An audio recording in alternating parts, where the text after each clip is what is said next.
Hello everybody, and welcome back to Live Fulfilled. If you're new here, my name is Megan and I try to make videos every single week about how to live a happy and fulfilling life. So today's video is going to be a review on Frontier Airlines.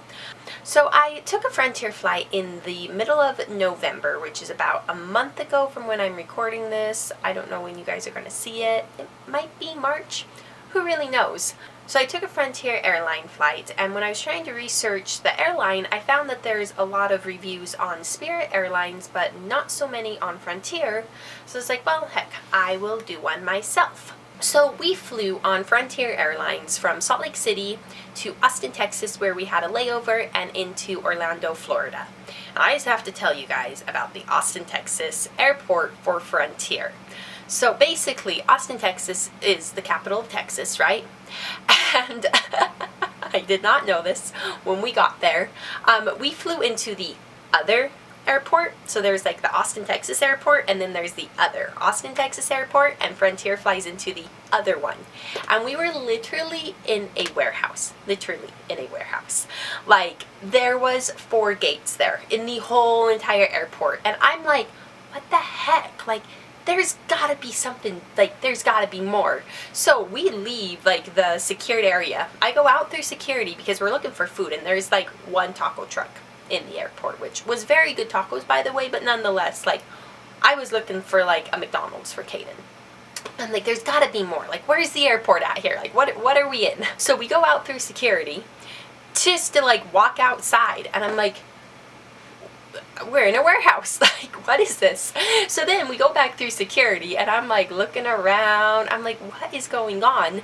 So I'm like, well, forget this. We're going out. We're just gonna go eat food truck food. Like, I don't know where the airport is. I don't know what's going on. Like, I thought this is Austin. I'm expecting like a huge, massive airport.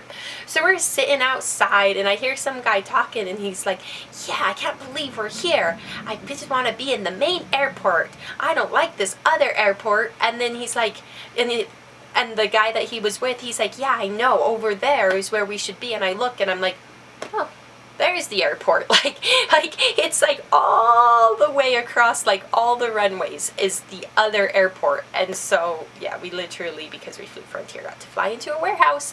But it wasn't bad. I mean, like I said, it was like 3-4 gates, so it was nice because I was with my grandma, and she doesn't walk very well. I mean, she walks okay, but she's like 80, so, you know, I mean, she doesn't walk great. And so it was nice almost that we actually flew into that little area. And the food truck there, I'll have to insert a picture. It's fantastic. Like, it was great. The seating area was cute. It was just funny that, like, I'm like, we're in a warehouse. Like, where's the airport? And then come to find out it's all the way on the other side of the runways.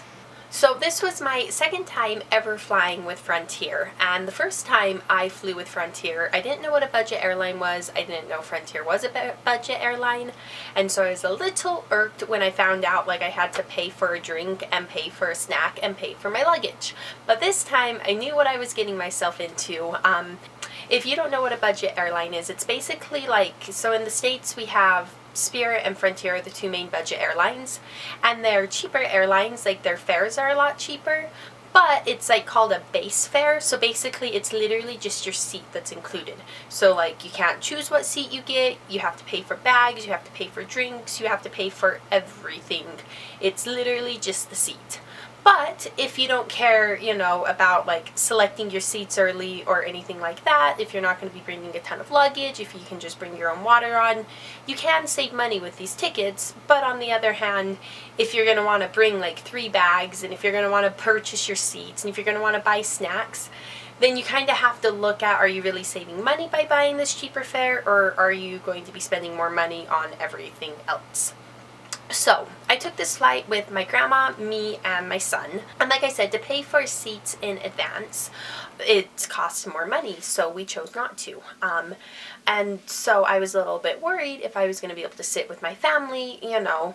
But honestly, I had no problem getting seats with them. I was probably the first one to check in for that flight. Like, I set my alarm 5 minutes before the check-in window for the flight opened up. And so, like, I got everything in the browser pulled up. So the second that the check-in opened up, like, I checked in just like that, and we got 3 seats together, both flights, no problem, no hassle, no nothing like that. So that was one of my concerns, is I'm like, you know, are they going to try to intentionally set us, away from each other and then be like, well, just, pay if you want to sit together? That didn't happen. Got our seats, everything was good. So the airplane itself, the seats were not too bad. They weren't like super comfortable. So I was reading the pamphlet in the back of like the seat, and it was saying that because of the way that their seats are, they're just like basic seats. They're not fancy or anything like that. That's actually how they can get away with charging less for tickets, because the seats weigh less, so then the plane takes less fuel, which costs less money, which then they charge us less money.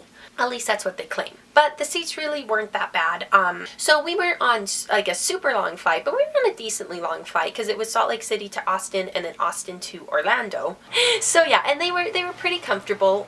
The tray table was a different story. The tray table was probably like this big. I'm not even kidding you. Because usually when I'm on flights, like I pull out my computer and my notebook and I do work, there was no computer on that little tray table. Like I had to hold it on my lap, which was probably like my biggest annoyance of the whole entire flight, which I knew going into it that the tray table was going to suck, and I knew the seats weren't going to be ideal, although like I said, I didn't personally have a problem with the seats. Although also with that being said, I'm only 5'2". So, if you're a taller person, you may have more issues with the seats. Legroom, I don't need a lot of it. But all in all, it was a really good experience. So the staff was really friendly on the flights. They give out little cards to the kids. So as far as snacks goes, we did bring our own from home. I just brought my empty water bottle through security. I filled it with water, and then we just brought some snacks, and that way we didn't have to spend money on snacks, although it wasn't actually too bad. I think it was like $8 for their food bundle, and it came with a drink and like 2 different snacks, which for an airplane is not actually that overpriced. Bags. Can't forget to talk about the bags. So Frontier, when you buy it, like I was saying, it's like a base rate. And so only your personal item is included. And so if you want to bring on just like your standard rolly carry-on, it costs like $30-something. To begin with, I was actually going to pack only in personal items, but then I chose to bring a carry-on just because, I'm a minimalist, I would say. I like to travel light, but I'm not an essentialist. And I feel like packing in a personal item would be pushing essentialism. And it's really hard for us to pack that light just because I do work online. Like, I have to carry my computer around. I have to carry a DSLR around. Like, just my technology alone takes up a personal size bag. And then I have no room for clothes or anything else. Plus, I didn't put my kid into preschool. So we do preschool every single day, and so I had to bring some notebooks and stuff, activities for that. And so just because of all that extra stuff, we chose to bring our carry-on suitcase.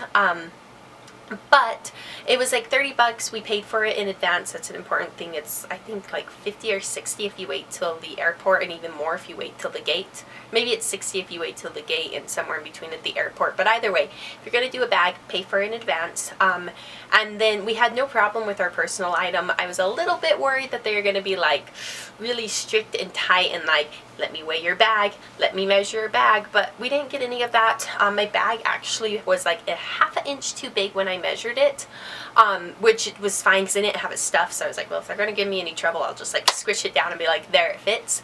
No problems, just let us on. Like I said, the staff was super friendly. So all in all, my experience flying with Frontier Airlines was actually a really good experience, and I would fly with them again. Like I said, when I book my tickets, I do always keep in mind, like, like let's say compared to an American Airlines flight, let's say the Frontier one is $10 cheaper. Well, I know I'm going to want to bring a carry-on.